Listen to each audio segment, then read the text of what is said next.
Hi, everybody! I'm here with the Mad Belmont, and tonight we are going to be discussing something that happened on January 31st. It was called Indie Asylum Direct.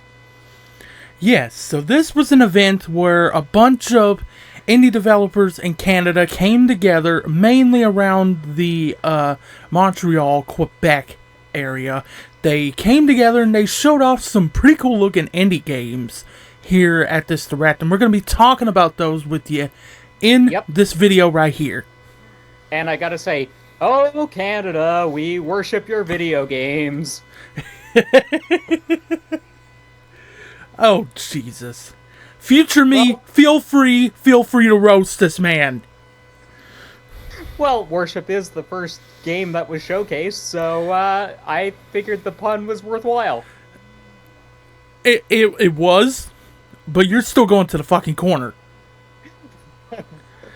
But yes, So, the what did you first think game, of worship? I will get into that here in a second, but I first have to explain what the game is. So, Worship is, it. I found this hard to discuss in my video about it too, which you can see by clicking the card in the upper right hand corner.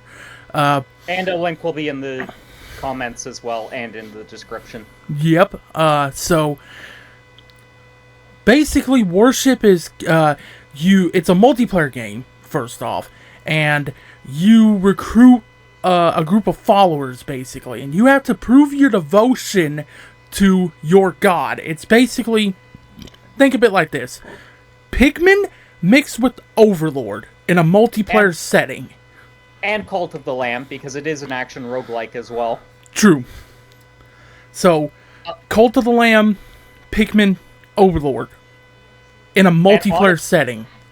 and honestly, this game excites me. Like, we've never seen anything combined quite like this before, and the aesthetic of it, it's simple, but it's got me excited, honestly. See, this is the perfect definition for simplicity is beauty, okay? Because very simple premise, very simple art style, but there's a lot of depth and beauty to this game as a result of that simplicity. It's almost like the German design philosophy Bauhaus. Are you familiar with that particular school of design? No.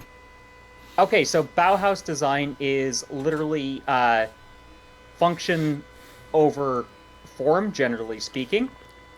However, if you look at German watchmaking, and yes, I'm a watch nerd, so I'm going to go off on a side tangent here.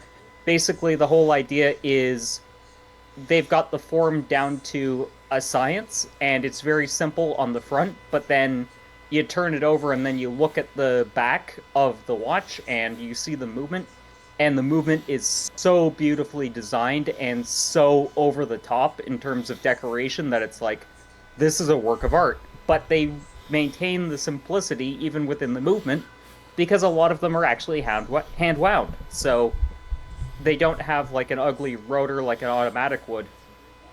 Oh, okay. And also, like disc plate, right? Yeah. Okay, so like disc plate is actually from the Bauhaus School of Design because metal prints, they've been around for a very long time and they actually evolved out of the Bauhaus philosophy. All right. This is almost like Bauhaus gaming.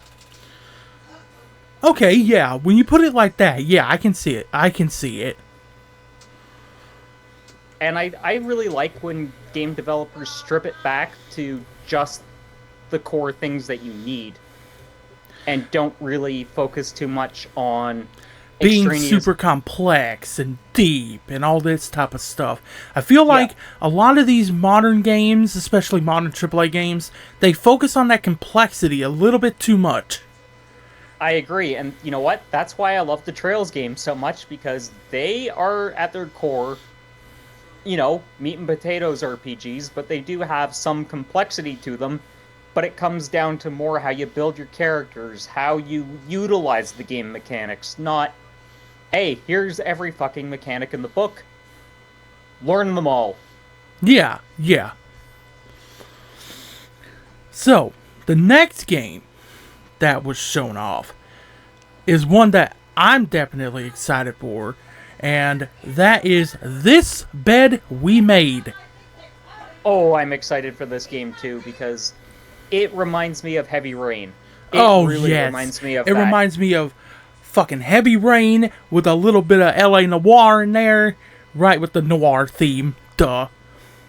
And you know what? I love noir murder mysteries. That is one of my favorite genres. And Same. of course, I love murder mysteries in general, especially the British ones. For example, I'm a huge Agatha Christie fan. I can see why. I'm actually in the middle of. See, I finished Murder on the Orient Express. Great fucking book. I love that book. Oh yeah, that's a great one. If you want a recommendation, check out either Cards on the Table next or the ABC Murders. Those are. I have the ABC Murders. I have a physical copy of it. Yeah, get on. I was gonna do I'm doing And Then There Were None right now first, and then I'm gonna get into that.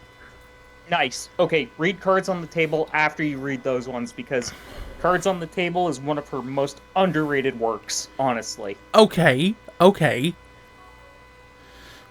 It basically is like there's a card game that gets played, and Poirot solves the case through replaying the game in his head. Okay. That's pretty neat. It is. And you know what? Let's go off on the writing side tangent since we're both writers. Yeah, that's right. We are both aspiring writers. I am a horror writer. I'm working on a horror novel at the moment. Which is pretty cool. And I'm working on a sci-fantasy one. But I would say that, if you look at my writing style, you can probably see a lot of Agatha Christie in my prose. Yeah. In my prose, you can see a heavy Stephen King influence in me. I was just about to say that. Like, I love that man. I love his work. Definitely. But yeah, back to This Bed We Made. I think it's so cool that it's the maid who's going to probably be the one solving the mystery. Yeah, that's what makes this so cool and so unique, Like, don't get me wrong. I love playing a good detective, right? But when you implement a mystery in this way, making it, you unraveling a mystery that the maid sees, and you play as the maid, and you unravel this thing, it's kind of like, okay, this is unique. You would probably really like Miss Marple because she's just a batty old lady who solves mysteries. My mom just got done watching the series. Which one? There's two of them. Just, Agatha Christie Marple. Just Marple. Okay, so the older one then. Cool. Yeah. But yeah, the main heroine, they're not batty, but she gives me Miss Marple vibes because of the fact that she's not a detective, she's just nosy. Yeah, and it's that nosiness that leads her down a rabbit hole of discovery, basically. And we get to see that discovery firsthand. Which has me excited, and when I've got a computer up and running, this is going to be one game that I'm going to really look forward to and really play and sink into when I can actually get to it. Also, I have a question for you about this game. Do you think this is going to be a game that will have multiple endings, or do you think it's going to have just one set narrative? What I think this is going to be, and to the folks at Low Birth Games who are developing this game, this is just speculation, okay? If we get this right, it's probably based off of pure fucking luck, okay? But I do think this is going to have multiple endings. I think what you do in terms of how much you uncover will determine what ending you get. If you don't get a whole lot, you get the bad ending. If you do a little bit more digging, but not as much as you probably could, then you get like normal, middle of the line type of ending. If you're a super sleuth and you uncover every single fucking finite detail, then you get the good ending. That's what I think is going to be the case here. So exactly like Heavy Rain. Yeah. Because there were like, what, 8 different endings to that game? 7 or 8, yeah. Quite a lot for a PS3 game, because that was not really a genre that was established at the time. I mean, we had games that had multiple endings before, but we never had cinematic mystery games like that before. Yeah, and look, people give Quantic Dream, who made those games, a lot of flack for, you know, pushing AAA gaming into this whole cinematic direction that they seem to be going in. But look, I love this game. I love those games. Beyond Two Souls, Heavy Rain, love those two. As do I. I do sometimes burn out on the games because I played them so much, so it's like if I sometimes go back to them, I'm either really loving it and I'm like, this is familiar, I love it, or I'm like, ugh, quick time events, fuck this game. That's basically how it is. Yeah. But I don't have anything against quick time events if they're executed well like they are in that kind of game. Alright, so let you handle the next two here. Because one of them definitely is in a niche that you talk about on your channel. Yeah. So, I've had some experience with VR. I think it's kind of a gimmick. What about you? Yeah, same. However, Broken Edge, it does kind of intrigue me because it's a fighting game done in VR, and you actually have to fight like that type of fighter would. And that's what I think really just, okay, it doesn't necessarily make it a gimmick, VR. No. You see? Because I love it when games take full advantage of the VR by making you do things that you would probably want to do. Like, if I'm playing a VR fighting game and there's a bunch of different styles, I'm wanting to play just like that style. Yeah, I'm not just wanting to go, slash straight down, slash across, that type of thing. Yeah. Yeah. Which is what most of these types of games divulge into. But from what they shown in the footage at the Indie Direct, honestly, it looks like the developers really thought it out well. Yeah. You can tell that game was made with a lot of love and a lot of passion for VR, right? Mm-hmm. And it really has me intrigued in what direction Trebuchet Gaming is going to go in next. Yeah, because before this event, I had never heard of Trebuchet before. Me either. But I'm definitely curious as to what they're going to do next, because they definitely got my attention with that game, for sure. And it feels like they're on the bleeding edge of VR technology, because let's face it, almost every VR game is clunky. Yeah. In some way or another, it's clunky. They all do look clunky. I've never played any VR games, but they all look really clunky, especially the Bethesda ones, like Skyrim VR, Doom VFR, Doom 3 VR. They all look super clunky. I've played a bit of VR at the mall, because there's a store in my local mall that has a VR machine. Oh, okay. And it's neat, but honestly, the UI is always clunky in those games, and they just feel very meh. You know what I mean? Yeah. I'm not quite sure how to describe why they feel meh, but they just do. But Broken Edge, sure, it's still got some of the VR jank in terms of the UI, but it looks like Trebuchet actually took the effort to try to minimize it.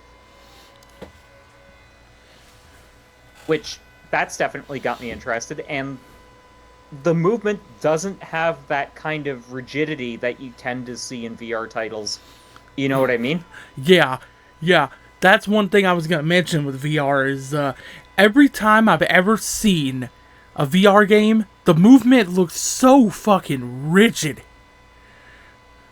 This looks fluid and the art style, I'm not sure how to describe it, but it's yet another game that it's simple, yet it conveys so much through that simplicity. Yeah, and it goes for like a cel-shaded type of look and feel to it, but it does it in a way that's different from other cel-shaded games. It does it for a VR style. Yeah, which I've never seen before. Also, I love cel-shaded games. Sly Cooper is one of my favorite franchises. I love me some cel-shaded as well. Sly Cooper. What was that game? Cell Damage? Yeah, Cell Damage. That one. Really love the art style for that one. Wind Waker. Zelda Wind Waker. Absolutely love that game. It definitely aged better than Twilight Princess. For sure. Also, we know that they're going to be adding more characters to Broken Edge eventually, and I think that's pretty cool. Yeah. They could really go deep in terms of the fighters. Also, I noticed that for the Viking, that character has multiple potential styles. Yeah. That. I'm curious to see what they do with the Viking character in that game. As am I. Like, this game alone, if I had the money and the space for a VR headset, I would buy it. I would buy this game. Not surprised, given that you talk about fighting games. So, what about the next game? So, I have a deep history with city builders because of SimCity. What are your experiences with city builders? I do not have too much experience with city builders, unless you count like Roller Coaster Tycoon as like a city builder. I really haven't played that many city builders. Yeah, I would classify that as a city builder. It's technically a bit different, but it's close enough. I played because you're still doing the same thing. I played, like I said, Roller Coaster Tycoon, but I also played a little bit of SimCity, old school SimCity. I miss city builders, like real city builders, because that genre's kind of died off, and once that started dying off, that was kind of why I stopped playing PC games so much, because the two genres I actually gave a fuck about in terms of PC gaming, real-time strategy games, city builders, they died off. It's like, okay, I'm a console gamer now. I still say that there is there's one type of PC game that's actually it's actually went through a bit of a renaissance here lately, and that is the CRPG. Okay, what's a CRPG for those that don't know? CRPG is these isometric RPG games. Think Baldur's Gate, think Planescape Torment, think Wasteland, okay? These types of games where, yes, you go and you make decisions and stuff like that, but those types of games are fitting for a PC because you have the mouse that you can sit there and just click on the ground where you want to go. You can use the keyboard for like full range of movement throughout the map to scout things out, that type of thing. And I'll be honest, I've never really played CRPGs before because I just was never exposed to them when I was younger. Well, I have Planescape Torment on PC, and I have Wasteland 2 and 3 on console, and eventually I'm going to get Wasteland 1 and 2 on PC, because I want to play them, on the platform they were meant to be played on, Understandable. Anyways, we're kind of going off on a side tangent, so let's get into Roots of Yggdrasil. Roots of Yggdrasil. Now, this one stood out to me, okay? Mainly because of the art style and because of what the fuck it's set in. I love Norse games, okay? I just love Norse mythology. That whole thing is just... it's so interesting. So... What's the word I'm looking for?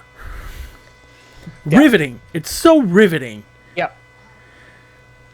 And... Agreed. Else... I was just gonna say, and just like we were mentioning with Broken Edge, it's got a cel-shaded art style and it looks amazing. Yep. I love that it's a city builder, and I love that it's turn-based and it's got roguelike elements. This seems like it's going to be a winning formula. Yep, I can see this being another game that as soon as you get your PC built and ready to go, this is definitely going to be one you're instant buying. Yeah, and it is available on Kickstarter right now. Yep. I'm going to quickly see how much of it is funded, if I can. Yeah, you do that. So There is a demo available right now, too, because that's what cropped up when I clicked on the Steam page. So if you have a PC and you want to try the game out, you can go and play that demo on Steam right now. And we'll leave a link in the description and in the comments for that, okay, so that you can just go to it.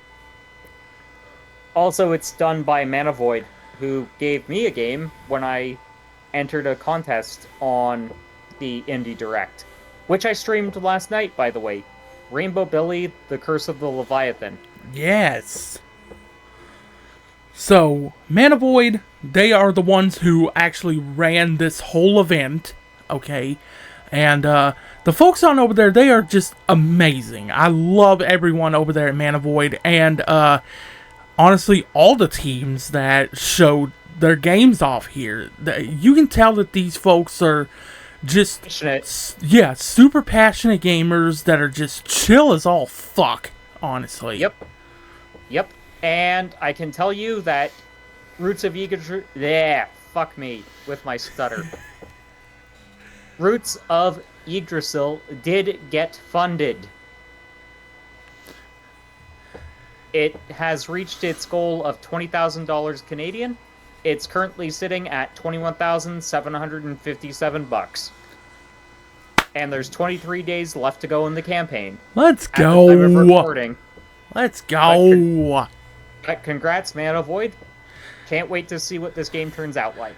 Exactly. I can't either. Now, the next one. Well, the next one after that was, they quickly went over a couple of games, one of which being a mobile port of a PC game. Yeah, Forward, Escape the Fold Mobile. Honestly, I love card games. This one doesn't do it for me. Yeah, and they showed off another one that looks like if you've ever seen Harry Potter, Wizard's Chess. It looked like that type of a game. Yeah, I couldn't catch the name of it. Do you remember what it was called? Nah, I don't either. I mean, it looked neat, but doesn't really look like my thing, like my type of thing, you know. I would probably enjoy it because I love chess, but, you know.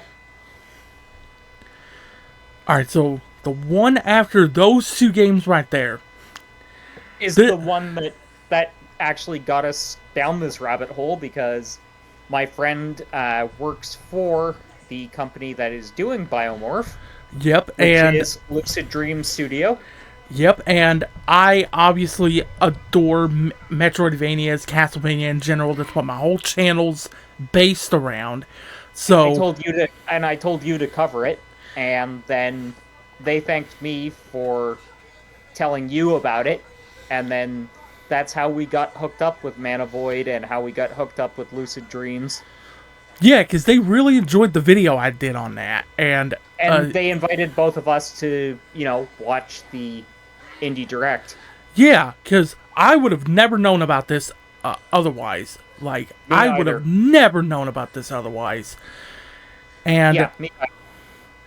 And so, thank you to the folks at Lucid Dreams for hooking us up with the knowledge of this event. So, let's get into fucking Biomorph. This thing is a Souls-like Metroidvania. I'm gonna start this right now. Soulsvania.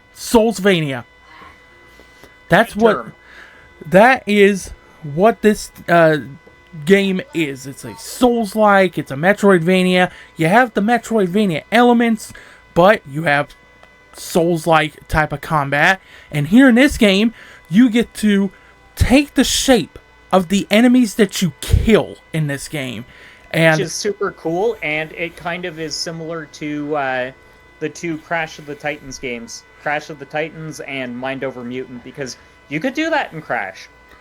yeah, so I like that they did that. Not to mention, when you kill and take the shape of an enemy, when you run across it again, it won't just do the same thing over and over and over again. It will learn something new so that you're constantly having to kill and take the shape of them. I love that. Cool. Oh my god, do I ever love that. I love that too, and I also love the art style of Biomorph. Yeah, it's this 2D, hand-drawn, just...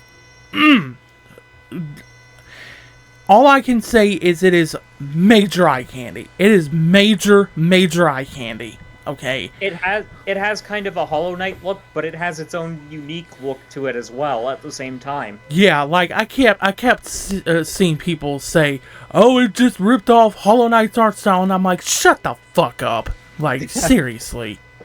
No, it didn't. It didn't rip off Hollow Knight's art style. It took inspiration from it, sure, but it has its own identity. Whereas Hollow Knight was more Tim Burton. This is more cyberpunky. Yeah, this is if Tim Burton was to do a cyberpunk movie. That's what this is, basically. Yeah. And obviously the whole Tim Burton influence on modern Metroidvania games, it's very obvious. Look at Ori, look at Hollow Knight, look at Biomorph. They're all taking design cues from Tim Burton, and if you study Tim Burton, he was vastly influenced by German Expressionism and by a Scottish artist named Rene McIntosh. Yeah, and you see, with the modern Metroidvania, you're either inspired by Tim Burton, or you're inspired by Metroid or Castlevania. One of those three. Okay. Or sometimes all of the three. Very true. Very true. Sometimes you'll even have like a steampunk. Now, on the rare offshoots, you will have like a steampunky sort of a game, or you'll have a Western themed game, or both in the case of SteamWorld Dig. Mm-hmm. But honestly, Biomorph is a game that when I get my PC, this is going to be one of the first games I will definitely have for it. Oh, yeah, man.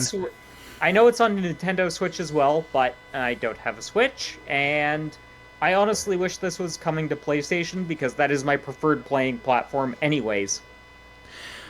I wish that this was coming to more consoles than the Switch, because I don't have a Switch either. Okay, I had one, but I had to sell it because, you know, I was in some financial troubles at the time. And then I was supposed to get another one, but UPS fucked me out of it. Fuck you, UPS. Fuck you, fuck you, fuck you. But, yeah. Biomorph, I'm intrigued by. I cannot wait to play it. It's a beautiful game. It's kind of innovating as well, because, sure, Hollow Knight had some Souls-like elements to it, but Biomorph is doubling down on that, and part of its core identity is in how it's a Souls-like. Yeah, and I love how it's just embracing that, you know? Like, it's leading the charge on these Souls-like Metroidvanias that we're seeing now. Right, because I did a 2023 is the year of the Metroidvania video. You can view that by clicking the card in the upper right corner, or in the description, the comments, all that good stuff. Yep. There are a ton of Souls-like Metroidvania games coming out this year, sometime this year. There's a ton of them. Also, I'm going to be doing a video response in the coming days. It's going to be why 2023 is the year of the RPG. Ah, nice. Very nice. I'm looking forward to that one. Yeah, you're going to be editing that one too, so... Fair. Yeah, I edit for this guy. Yeah. Hire him. Hire him. He needs the actual work.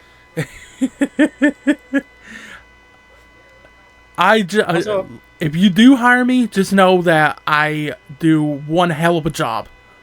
Yep. Also, hire Godo as well. Godo Yes. 808 does the other editing work for me. And you can definitely tell that there's like a stylistic difference between us, but we're both really good at what we do, basically. Yep. And I try to delve the tasks out to whoever I feel suits that particular video better. So with that, that was basically all that was shown off here at this direct. What did Except you think for about the? There was one final game that we should probably discuss.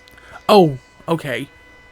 Two Falls, Nishu, Tak U at Sheena. And I know I butchered that. I know I stammered it out. Fuck you guys if you make fun of me for it.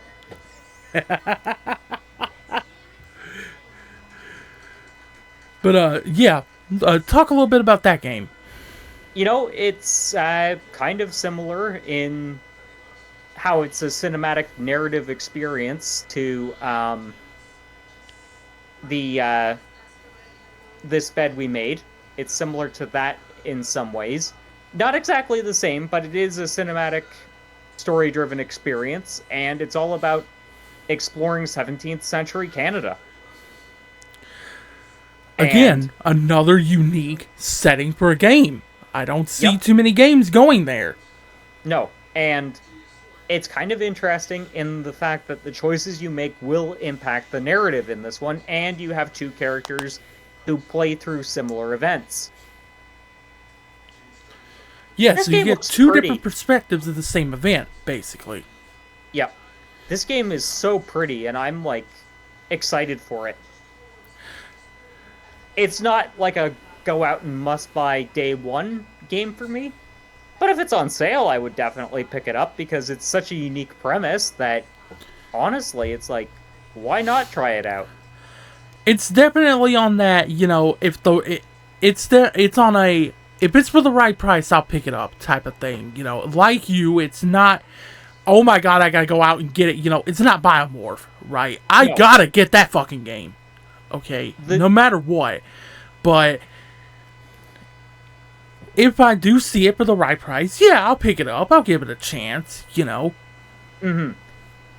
Honestly, this is one thing that I loved about this Indie Direct is there wasn't really any weak filler stuff. Like you would see at a big time showcase like an Xbox event or a PlayStation State of Play or a Nintendo Direct type of thing. Yep, because you know what I usually do?